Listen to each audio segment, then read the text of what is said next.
All right, y'all, D-Lo back with another one. So I want to talk about this upcoming Manny Pacquiao Yordenis Ugas fight. We know it's going to take place tonight, pay-per-view on Fox. We know that Yordenis Ugas is a late replacement opponent for Errol Spence Jr. Had to pull out with the retina injury. I'm sorry, but you know, it's not a bad fight. And I've spoke on this before and said it. You know, I actually liked the fight. It was a fight I was looking forward to when they made Pacquiao champion in recess and gave elevated Ugas to WBA super champion. I was like, okay, the only right thing to do is for these guys to fight and settle this. But when there were bigger fights on the horizon for Manny Pacquiao, of course I wasn't going to be dismissive of those fights and say he should fight Ugas. I totally understood why he was going for a Spence fight, or why he was entertaining the Crawford fight, rather than going after Ugas at the time. It made sense. But one thing I will say about this particular fight, I think from a matchup standpoint, I think that these guys will match up well. I think we'll be in for a much better fight than a lot of people think. I don't see this as a walkover fight for Pacquiao, like a lot of what I'm seeing from fans on the different boxing forums and chat rooms and groups and things like that.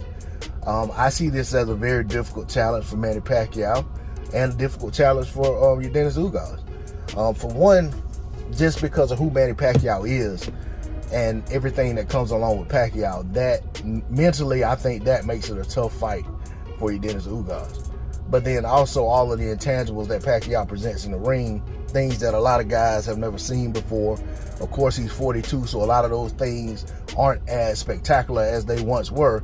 But at the end of the day, they're still in some way, shape, forms, and fashions, in some phases that they are different and better than most anybody Yordenis Ugas could get in the ring with right now. So, you know, I think Pacquiao's speed could trouble Yordenis Ugas, but I also think that Yordenis Ugas' size and the way in which he likes to rough guys up when they try to, you know, when he gets in close, I think that, you know, some of his mauling, you know, tactics that, you know, he employs a little bit of could get to Pacquiao. You know, I think that on the inside, I actually favor Yordenis Ugas when they're in close. You know, I feel like he could slip in the crisp shots to the body, crisp uppercuts and things of that nature. But, you know, I'd say mid-range, you know, Manny Pacquiao, mid-range and coming in close, but not quite close quarters, he gets his combinations off. I feel like they could cause Ugas to shell up. And when he shells up in those rounds, he's going to probably be behind on scorecards every time. You know, if Pacquiao can get off enough of those flurries, especially if they're against the ropes, I feel like Pacquiao will win those rounds.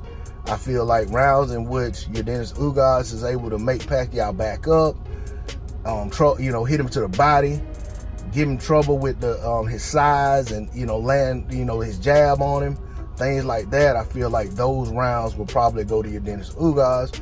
But because it's Manny Pacquiao and the business of boxing dictates that Pacquiao has bigger fish to fry and bigger fights on the horizon should he get past Ugas, I feel like Ugas is going to have to clearly win and clearly land shots, eye-catching shots, the more telling shots to win rounds. And I don't know that he can do enough of that, or will be able to do enough of that consistently to pull this fight out.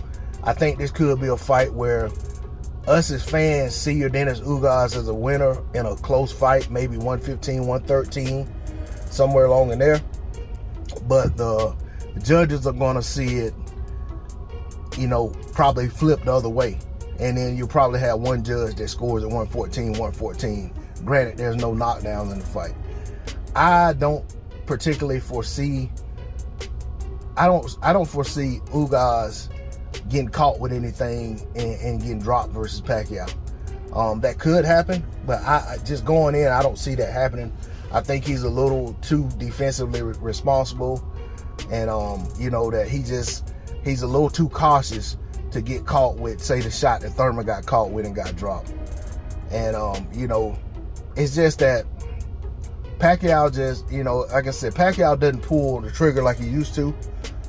But at the end of the day, he's still a very dangerous fighter. He still presents a lot of difficult challenges in there. But Yordenis Ugas is no pushover.